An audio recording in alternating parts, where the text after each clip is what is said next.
이제는 제가 당했던 일들을 훌훌 털어버리고 살려고 합니다. 저희 이야기를 들으시면 다들 기겁을 하실 거예요.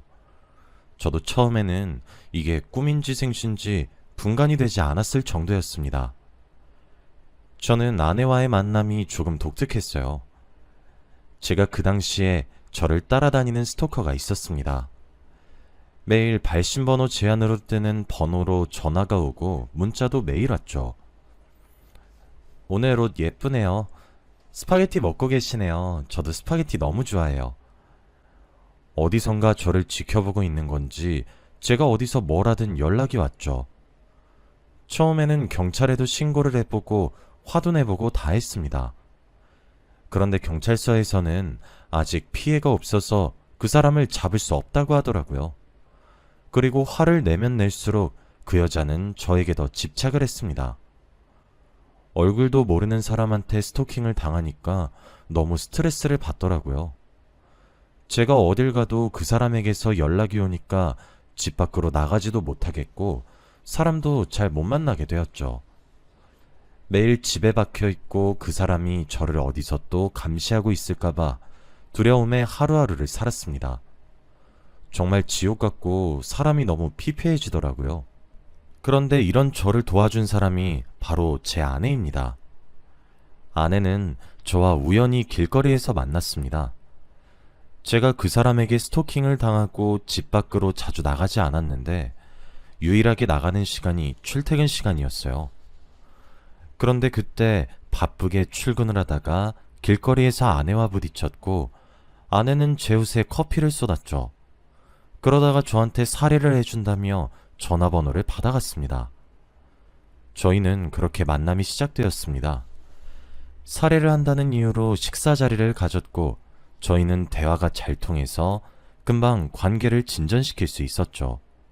저랑 굉장히 잘 맞았습니다. 식성도 비슷하고 성격도 비슷하고 가치관마저도 똑같았죠. 아내와 만나면서 저를 여자로 만들면 아내 같은 사람이 되지 않을까 싶을 정도로 저와 아주 닮았습니다. 그러다 보니 연애하는 내내 편했고 이 여자만큼 저와 잘 맞는 사람이 있을까 싶었죠. 아내와 만나면서 변화한 것이 딱 한 가지가 있었어요. 바로 스토킹이 사라졌다는 겁니다. 제가 아내를 만나면서 그 사람에게 아무런 연락도 오지 않았어요. 정말 신기할 따름이죠. 그리고 스토킹 때문에 하루 종일 집에 있고 우울해하는 저를 도와준 것도 아내였어요. 아내가 저를 데리고 이것저것 많이 놀러를 다녀주었고 저에게 위로도 많이 해주고 어떻게든 제가 나아질 수 있게 힘이 되어주었습니다. 제 옆에 많이 있어주고 자기 일처럼 걱정해주는 이 여자를 보고 멋있다고 생각했어요. 그래서 아내를 많이 좋아했습니다. 스토킹이 갑자기 없어진 이유는 여자친구와 함께 있는 저를 지켜보면서 이제 관심을 끄는 줄로만 알고 있었죠. 그렇게 행복한 연애를 했습니다. 정말 오래 만났고 결혼까지 계획에 있었어요. 둘 다 직장도 있고 경제적으로도 안정적이었기 때문에 미룰 이유가 없었죠. 그런데 이맘때쯤 저희에게 축복이 찾아왔습니다. 바로 아내가 임신을 한 것이었어요. 결혼하기 전에 한 임신이라 많이 놀라긴 했지만 그래도 결혼을 생각했던 사람이니까 아이를 낳기로 결정했습니다. 최대한 빨리 결혼식을 올렸고 속전속결로 저희는 부부가 되었죠. 아내는 딸을 낳았고 저희는 새 가족이 되었습니다. 이제 다른 가족들처럼 주말에는 소풍을 가고 놀이공원도 가면서 행복한 가정이 될 줄 알았어요. 집으로 퇴근을 하면 저를 반겨주는 딸과 아내를 볼 줄 알았죠. 그런데 그건 저의 착각이었습니다. 아내는 딸에 대한 애정이 전혀 없었어요. 모성애라고는 단 하나도 찾아볼 수 없었죠. 오히려 남보다 못한 취급을 했고 딸은 항상 서운해했습니다. 딸한테 남의 애처럼 대하니까 저도 많이 당황스러웠고 어찌할 바를 모르겠더라고요. 딸이 우는 날이 많아졌고 아내가 못 주는 사랑을 제가 2배로 딸한테 더 줘야 했습니다. 아내한테 왜 그러냐고 화를 내고 다그쳐봐도 아내는 그저 딸을 사랑하지 않는데 어떡해? 라며 오히려 큰 소리를 냈습니다. 어떻게 엄마란 사람이 자기 배 아파 낳은 자식을 사랑하지 않을 수 있나요? 아내 대신에 제가 딸한테 더 사랑을 주어야 하니까 그것도 너무 힘들었습니다. 저 혼자 육아를 하니 체력적으로 정신적으로도 너무 고통스러웠죠. 아내와 같이 딸 이야기도 하면서 가정교육을 같이 하고 싶은데 아내는 그럴 마음이 없으니까 저 혼자 다 감당해야 했습니다. 그렇다고 아내는 가정에 충실한 것도 아니었어요. 어딜 가는 건지 알려주지도 않은 채 매일 어디론가 나갔고 누군가를 만나는 것 같았습니다. 매일 밤 늦게 들어오고 연락도 잘 받지 않으니 답답할 노릇이었죠. 이건 딱 봐도 다른 남자가 생긴 것 같았습니다. 저와 연애를 할 때와 결혼을 하고 나서 저를 바라보는 눈빛이 많이 달라졌거든요.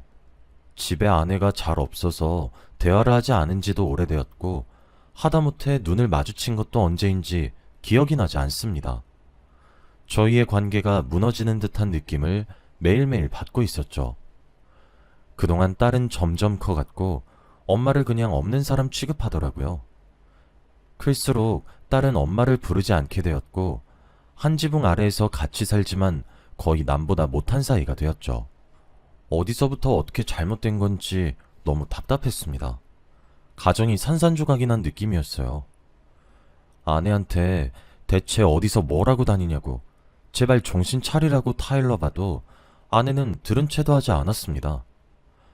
아내의 불륜을 옆에서 지켜보는 게 정말 할 게 못 되더라고요. 매일을 고통 속에서 사는 느낌이었습니다. 이미 아내는 돌아올 수 없는 길을 선택한 것 같았고 저는 모든 신뢰가 다 무너졌어요. 제가 많이 참고 기다렸지만 아내는 더하면 더했지 돌아올 생각이 없어 보였죠. 저도 할 만큼 했다는 생각이 들었고 이미 마음 떠난 사람을 붙잡고 싶지 않았습니다. 그래서 이제는 제대로 아내가 대체 뭐라고 누구를 만나는지 알고 싶었죠. 아내가 대체 뭐라고 다니는지 알아보려고 하는데 그때 아내의 휴대폰 요금을 봤어요. 아내가 항상 돈을 이체해서 몰랐는데 전화요금이랑 문자요금이 엄청 많이 나왔더라고요. 그달만 그랬던 것이 아니라 몇 달 전부터 계속 그 가격이었습니다. 대체 누구와 전화를 하고 문자를 하길래 이렇게 요금이 많이 나오나 싶었죠. 항상 아내가 휴대폰을 금이야 오기야 하면서 꼭 쥐고 다녀서 제가 볼 틈이 없었는데 제가 계속 타이밍을 노리며 아내가 휴대폰을 손에서 놓을 때를 기다렸어요. 그러다가 아내가 잘 때 몰래 확인했죠. 대체 누구와 통화를 하고 전화를 하는지 모든 내역을 다 확인했습니다. 그런데 아내 휴대폰에는 의심을 할 만한 문자 내용도 없었고 전화 내역도 더더욱 없었어요. 너무 당황스러웠습니다. 제 생각으로는 아내가 그 사람과 연락한 흔적을 지운 것 같았죠. 나중에 이혼할 생각으로 증거를 모으고 싶었는데 아무것도 얻지 못하니 허탈스러웠습니다. 그렇게 한숨을 쉬면서 아내의 휴대폰을 원래 있던 자리로 돌려놓으려고 하는데 딱 하나 발견했어요. 바로 아내의 휴대폰에 저장된 내 고양이라는 사람을 봤거든요. 아내는 원래 휴대폰에 전화번호를 저장할 때 이름으로 하는데 이렇게 별명이 있을 정도면 의심을 할 수밖에 없었죠. 저는 바로 그 전화번호를 제 휴대폰으로 옮겼어요. 그리고 카톡에 그 사람의 프로필이 떴는데 남자가 맞았습니다. 고양이를 키우는 남자더라고요. 저는 아내가 분명히 이 남자와 불륜을 저지르고 있다고 생각했습니다. 그래서 제대로 증거를 수집하려고 했죠. 아내가 어디서 뭘 하는지 뒷조사를 했습니다. 그러다가 그 남자가 어떤 사람인지 정보를 알아낼 수 있었죠. 그런데 그 남자는 가정이 있는 유부남이었습니다. 아이까지 있었고 아내와 금슬이 좋은 부부로 소문이 난 사람이더라고요. 사람들 앞에서는 가정에 애정이 많은 사람인 척하고 다니면서 뒤에서는 제 아내와 불륜을 저지르고 있는 쓰레기 같은 인간이었습니다. 그 남자의 정체를 알고 나니까 기가 막히고 화가 엄청 나더라고요. 당장이라도 그 남자네 집으로 가서 아내와 그렇고 그런 사이라고 밝히고 싶었지만 아직 제대로 된 증거가 없으니 꾹 참기로 했죠. 그러다가 저는 그 남자와 아내가 같이 있는 장면을 목격했습니다. 그 남자가 워낙 고양이를 애지중지 키우다 보니 동물병원을 자주 갔는데 아내가 그 동물병원에 있었어요. 저는 그 순간 마음을 굳게 먹었습니다. 이제 정말 그 두 사람의 불륜을 확신하게 된 계기가 되었죠. 정말 참아보려고 했지만 저는 그 남자에게 선전포고를 하기로 결심했습니다. 며칠 뒤 저는 그 남자한테 개인적으로 연락을 해서 만나자고 했어요. 그 남자는 갑자기 모르는 남자가 만나자고 하니까 많이 당황스러워 하더라고요. 그러다가 제가 당신이 만나는 여자 남편 되는 사람이니까 만나서 긴히 이야기 좀 나누죠. 라고 하니 그게 무슨 말이냐고 자신이 만나는 여자가 어딨냐며 말도 안 되는 소리를 해댔습니다. 말이랑 행동이 전혀 맞지 않았고 저는 그 남자의 말을 무시하고 막무가내로 문자로 장수할 시간을 보냈죠. 그 남자와 만나자마자 저는 제 아내와 관계를 정리하라고 했어요. 당장이라도 그만두지 않으면 가족들에게 다 알릴 거라고 하면서 말이죠. 그런데 갑자기 모르는 남자가 나타나서 이렇게 말을 하니 많이 당황을 하더라고요. 그게 무슨 말이냐며 자신이 누구와 관계를 정리해야 하냐는 말을 했습니다. 알고 있으면서 모른 척하는 그 남자를 보니 정말 얍삽한 놈이라고 생각했어요. 저한테 연락을 받았을 때도 너무 당황스러웠고 무슨 오해가 있는 것 같아서 그 오해를 풀려고 그 남자는 이 자리에 나왔다고 했습니다. 서로 계속 다른 말만 하고 있으니까 아무런 대화가 되지 않더라고요. 제가 그 남자한테 내 아내랑 만나고 있는 거 안다고 해도 그 남자는 자신이 가정이 있는데 무슨 다른 여자를 만나냐며 말도 안 되는 소리라고 했죠. 제가 착각하는 거라며 자신은 제 아내랑 아무 사이가 아니라고만 했습니다. 너무 답답하고 환장할 노릇이었죠. 아내 휴대폰에 내 고향이라고 저장된 사람이 바로 당신이고 동물병원도 같이 갈 정도면 그건 불륜 아니냐고 화를 냈지만 그 사람은 끝까지 모르겠다는 표정을 지었습니다. 대체 어떤 사람이 자신을 그런 별명으로 부르냐며 말도 안 된다고 했죠. 그리고 자신은 맹세코 다른 여자를 만나고 있지 않다고 했습니다. 증거가 이미 많은데 이렇게까지 아니라고 하니까 어떻게 해야 할지 모르겠더라고요. 그리고 제가 이렇게 나타나면 그 남자와 아내를 사이에 두고 싸울 줄 알았는데 전혀 그런 분위기가 아니었고 오히려 그 남자와 제가 서로 민망한 상황이 되었죠. 저는 그 남자의 말을 전혀 믿지 않았고 그 남자가 저를 가지고 장난치는 줄 알았습니다. 그래서 어떻게든 소송을 할 거고 사람들한테 다 까발릴 거라고 말을 했죠. 그 말을 하고 자리를 뜨려고 하는데 그 남자가 저한테 의외의 말을 했어요. 혹시 이거 그쪽 아내분 말투인가요? 저한테 자신의 휴대폰을 보여주었는데 저는 순간 깜짝 놀랐어요. 저한테 굉장히 익숙한 말투의 문자였습니다. 그리고 문자를 보낸 사람의 전화번호도 발신번호 제한으로 떴죠. 바로 제가 몇십 년 전에 스토킹을 당했을 때의 그 문자와 아주 비슷했습니다. 솔직히 마음속으로 정말 많이 놀랐고 잊고 있었던 그때의 기억이 떠올라서 괴로웠죠. 그 남자는 그 문자 내용을 보여주면서 안 그래도 요즘 스토킹을 당하고 있는데 혹시 자신을 스토킹하는 여자가 제 아내가 아니냐고 했습니다. 저는 그게 무슨 소리냐며 말도 안 되는 소리라고 화를 냈죠. 어떻게 제 아내를 그런 파렴치한 스토킹을 하는 여자로 만들 수 있냐고 했습니다. 그 남자는 제가 화를 내니 사과를 하긴 했지만 저는 진정이 되지 않았죠. 머릿속은 너무 복잡했고 집 가는 내내 머릿속에는 아내의 불륜과 그 남자가 주고받은 문자 내용이 계속해서 떠올랐어요. 그게 며칠 동안 계속 생각이 나서 일도 손에 안 잡히고 다른 데로 집중을 못 하겠더라고요. 대체 어떻게 된 건지 도저히 감이 잡히지 않았습니다.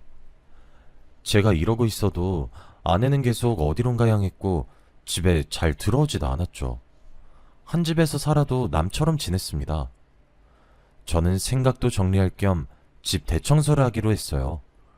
며칠 내내 머릿속이 복잡했는데 대청소를 하면서 조금이라도 다른 생각을 해보기로 했죠. 정말 몇 시간 동안이나 대청소를 했어요. 그 집에서 살면서 한 번도 사람의 손길이 닿지 않은 곳까지 쓸고 닦았습니다. 그런데 청소를 하면서 충격적인 것을 발견하고야 말았습니다. 정말 한 번도 손을 닿지 않았던 곳을 청소를 하다가 한 휴대폰을 발견했어요. 무의식적으로 그 휴대폰을 켰는데 저는 그 휴대폰의 배경화면을 보고 기겁을 하고야 말았습니다. 바로 아내와 그 남자가 같이 찍은 사진이었거든요. 정말 충격적이었습니다. 두 사람은 아주 다정하게 포즈를 취하고 있었죠. 그 휴대폰은 아내가 그 남자와 연락을 할 때 쓰는 것 같았어요. 그리고 휴대폰에 저장된 달력을 보니 그 남자의 생일, 그 남자와 아내의 기념일 등등이 다 기록되어 있었죠. 아내의 숨겨진 휴대폰 덕분에 불륜을 확신할 수 있었습니다. 그 남자가 불륜 아니라고 그렇게 해명을 했다고 생각하니 너무 화가 나더라고요. 그리고 저는 그 남자와 아내에게 복수를 하기로 했어요. 이렇게까지 저를 가지고 놀았다고 생각하니까 복수를 제대로 하고 싶더라고요. 그래서 저는 그 남자 집으로 찾아갔습니다. 그 남자가 또 아니라고 변명하지 못하게 아내의 숨겨진 휴대폰을 가지고 말이죠. 그리고 저는 그 남자를 보자마자 바로 주먹질을 했습니다. 집에는 그 남자와 아내가 같이 있더라고요. 갑자기 제가 얼굴에 주먹을 날리니까 많이 놀라긴 하더라고요. 저한테 왜 그러냐고 큰 소리를 내는데 저는 그때 바로 배경화면을 보여줬어요. 이래도 불륜이 아니냐고 하면서 말입니다. 제 말에 그 남자의 아내가 더 놀라했고 저는 배경화면을 보고 있는 그 남자를 다시 때리려고 했어요. 그 남자의 아내는 불륜 저질렀냐며 그 남자에게 화를 내고 있었죠. 멍하니 휴대폰을 보고 있던 그 남자는 갑자기 이거 합성인데? 라는 말을 했습니다. 그 말을 듣는 순간 이 남자 진짜 제정신이 아닌가 보다 싶었어요. 합성이라는 핑계까지 대면서 불륜이 아니라고 하는 모습을 보니까 미치겠더라고요. 제가 너무 답답해서 그만 인정하라고 말을 해도 그 남자는 사진이 어색하다며 절대 아니라고 했죠. 그 말에 그 남자의 아내도 다시 사진을 제대로 보더니 정말 합성이라고 했습니다. 두 사람이 그러니까 정말 어떻게 해야 할지 모르겠더라고요. 그 남자는 아내의 휴대폰을 열어서 문자 내용을 확인했습니다. 그런데 갑자기 에이씨, 인연이 스토커였네 라고 하더라고요. 저는 무슨 소리냐며 당장 휴대폰을 보았는데 정말 그 남자가 받은 문자를 보낸 사람이 바로 아내였어요. 그리고 무엇보다 더 놀란 건 바로 제가 과거에 스토킹을 당했을 때 받은 문자와 아주 유사했다는 점이었죠. 정말 아내가 저를 스토킹했을 수도 있겠다는 생각이 들면서 정말 많이 혼란스러웠습니다. 그 남자는 제 아내가 자신을 스토킹했고 사진까지 합성해서 다닐 정도면 제 아내가 미쳤다고 했어요. 그리고 그 자리에서 바로 경찰에 신고를 하더라고요. 저는 온몸에 힘이 풀려서 그만 주저앉아 버렸고 머릿속이 너무 복잡했습니다. 계속 머릿속에서는 아닐 거라고 생각을 하고 있었는데 모든 증거들이 너무 정확해서 아내를 믿을 수 없었죠. 그리고 바로 경찰서로 갔습니다. 그 남자와 그 남자의 아내, 저는 경찰서로 갔고 아내는 몇 시간 뒤 연행이 되어서 왔죠. 그리고 증거물품으로 아내의 숨겨진 휴대폰을 제출했는데 아내는 자신이 숨긴 휴대폰이 저한테서 나오니 정말 많이 당황스러워 하더라고요. 그리고 그 사진은 정말 합성이 맞았습니다. 그 남자와 아내는 불륜도 아니었고요. 그저 아내가 그 남자와 사귄다는 망상 속에서 살고 있던 거였죠. 정말 환장할 노릇이었습니다. 며칠 동안이나 조사를 받으면서 알게 된 충격적인 진실이 있었어요. 바로 저를 스토킹한 사람도 아내였습니다. 아내와 만나고 나서 스토킹이 멈춘 이유가 바로 아내가 범인이었기 때문이죠. 아내는 저를 만나기 위해 일부러 커피를 제 옷에 쏟았고 결혼을 하기 위해 일부러 임신을 했대요. 정말 그 말을 듣는데 머릿속이 새하얘지더라고요. 저는 아내의 소나기에서 놀아났던 겁니다. 전부 다 아내의 계획이었던 거죠. 어떻게 스토킹한 사람한테 위로를 받을 수 있었을까요? 저와 잘 맞았던 이유도 아내가 저를 잘 알았기 때문에 가능했던 일이었습니다. 그리고 저와 결혼을 하고 나서 그 남자를 스토킹한 것이었어요. 제가 스토커와 결혼을 했다는 생각에 정말 이게 꿈인지 생신지 모르겠더군요. 하루하루를 어떻게 살았는지도 모르겠습니다. 버티듯이 살았어요. 그렇게 저는 아내와 이혼을 하게 되었습니다. 그런 여자를 만난 제 자신도 너무 한심했고, 진작에 알지 못했던 것도 너무 바보 같았어요. 몇 날 며칠을 뜬 눈으로 밤을 지새웠고, 일상생활도 불가능했죠. 제가 이렇게 힘들어하고 있으니 제 착한 딸이 저를 위로해 주더라고요. 저는 그 순간 정신을 차려야겠다는 생각을 했습니다. 제 딸을 위해서라도 얼른 훌훌 털어버리고 일상으로 돌아와 가장으로서의 노릇을 해야겠더라고요. 저는 그때부터 딸을 위해서 살기로 했습니다. 그런 쓰레기 같은 여자를 만난 건 정말 인생의 가장 큰 오점이지만 제 딸을 낳은 건 인생의 가장 큰 축복이니까 말이죠. 저는 딸을 보면서 하루하루 살아갈 낙이 생겼고, 그래도 빨리 그 상황에서 빠져나왔습니다. 저희 부녀는 사이가 너무 좋았어요. 과거의 이야기는 절대 하지 않았고, 처음부터 저와 딸만 있었던 것처럼 살다 보니 너무 행복하더라고요. 그렇게 지금까지 살고 있습니다. 지금 생각해보면 어떻게 저한테 이런 일이 생겼나 싶어요. 여러분들도 배우자 잘 알아보고 결혼하길 바랍니다. 저는 앞으로 평생 딸과 둘이서 살려고요. 다들 저의 이야기 들어주셔서 감사합니다.